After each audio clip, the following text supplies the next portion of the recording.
down here at our first stop on this trail down to pick up Ember. We're at Echo City in Echo, Oregon.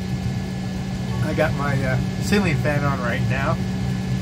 It's about 78, and if it gets any hotter I think I'll turn my AC on. Anyway, I'm working on my video here at the start of our trip, and this is a nice place. I escaped all the crappy weather that was coming in this week up in the Tacoma area, Puget Sound, and we're down here in the 10-day forecast. I always do to the points I'm going to stop on my path. Got temperatures from the high 70s up to 90, so it's going to be a lot different than I thought it would be. So anyway, this is great. I feel so alive. I'm back on the road. I'm going to get my puppy after all the angst I've gone through worrying about this. I'll get Ember just a little over a year from Sarah's passing, and 3 months from Kate's passing. So I am so energized. I am so excited. I can't wait to bring her home. So I hope you guys will stick with us. I don't know how many videos I'll be making on this trip. I know a lot of people aren't interested a darn bit about wineries and that, but you got to understand that the wineries aren't all just plain wineries. More and more are trying to pull in other people besides the wine drinkers. They're having, like here, they're having a concert tonight. They're bringing in food trucks. There's music and wine slushies and other things besides just drinking wine if you don't like wine. So don't scratch them off just because there's a wine in the title. A lot of these places in Oregon, California are turning into destinations where you can go camp out in the vineyards, hike, take your dog with you. It's just becoming more hospitable to everybody, not just wine drinkers. So don't put your nose up at them. I've been to dozens, and they're all different, all in some beautiful locations, and half the trip is just trying to find them because they're not where you might think they are. Some have vineyards all around them. Some are just the winery itself, and they bring in their vines and process them at the winery there. But it's different. I don't think I've been to one that's the same as the other one. It's fascinating. So put that on your little checklist. Harvest Host wineries. They are in beautiful locations, lovely valleys, little towns, out in the middle of the country.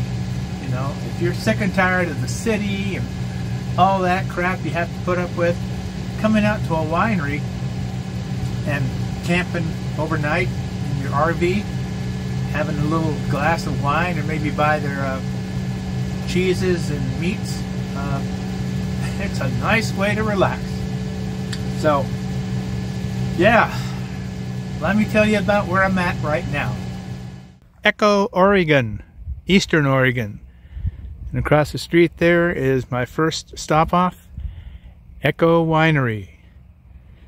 So they're going to have live music here tonight and food trucks. So they say there's a lot of RVs coming in for the night stay. I'll just have to wait and see how crazy it gets. I'm parked right over there in the large lot they have. And I parked so I hopefully can get out of here tomorrow morning, depending on how many people show up tonight and stay the night. I really like the sign here for the city. It's like a throwback to better times. And I can't be happier with the weather. I left the Puget Sound area as the storms were starting to move in this week. And this kind of weather is what's forecasted for the rest of the week through all 5 states I'm going to pick up my Ember. I am so excited. I have not been this excited in years. So I'm looking forward to it. This is just the start of a wonderful trip. This is my first stop for the night on my trip down to get Ember. This is the Echo Ridge Winery here in Echo, Oregon, across from the Columbia. This is a really nice location. They're having their fall festivals and pumpkin carving locations here in the wheat fields and cornfields. Here's part of the outside deck. A friendly dog. A silo there you can go in and have your wine. And in the back, we'll go in the back, they have a field and they're going to have live music and food trucks here tonight. And another view of the winery there. And then over here is where they have their concerts and music.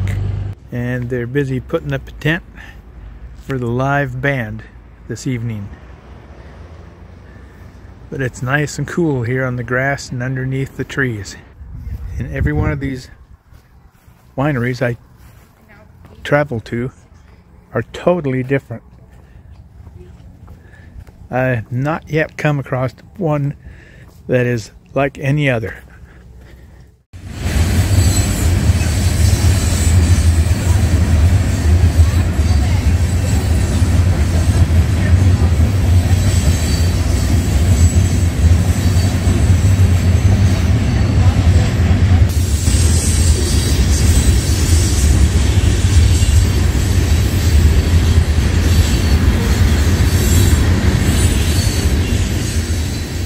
This is what's going on Saturday night here, the 28th, at the winery I'm at, here in Echo, Oregon. I just might walk down here and check it out.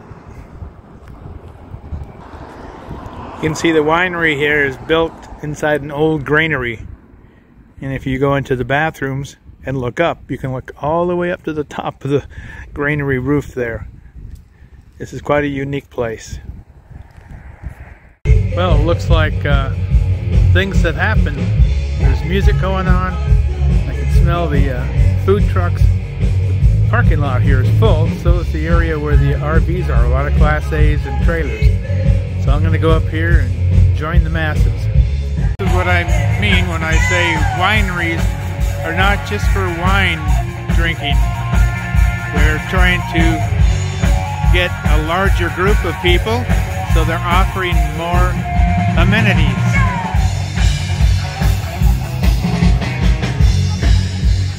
Looks like we have barbecue going on here and a food truck down there. Oh, I wish you could smell this. It's delicious. Beautiful night. Not a cloud in the sky. It's warm, just right.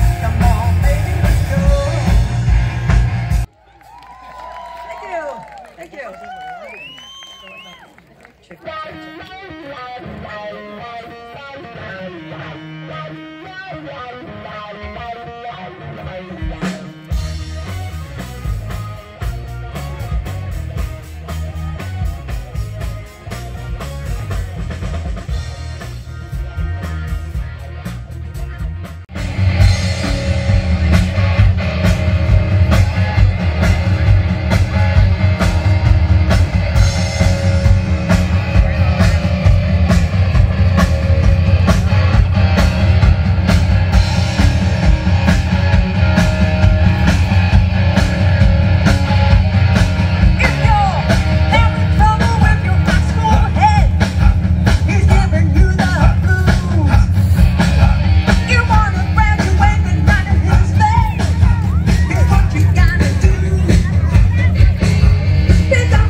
Well, the festivities are still going on. I can hear the music from out here in my RV, and there's still more people coming in, filling up the parking lot.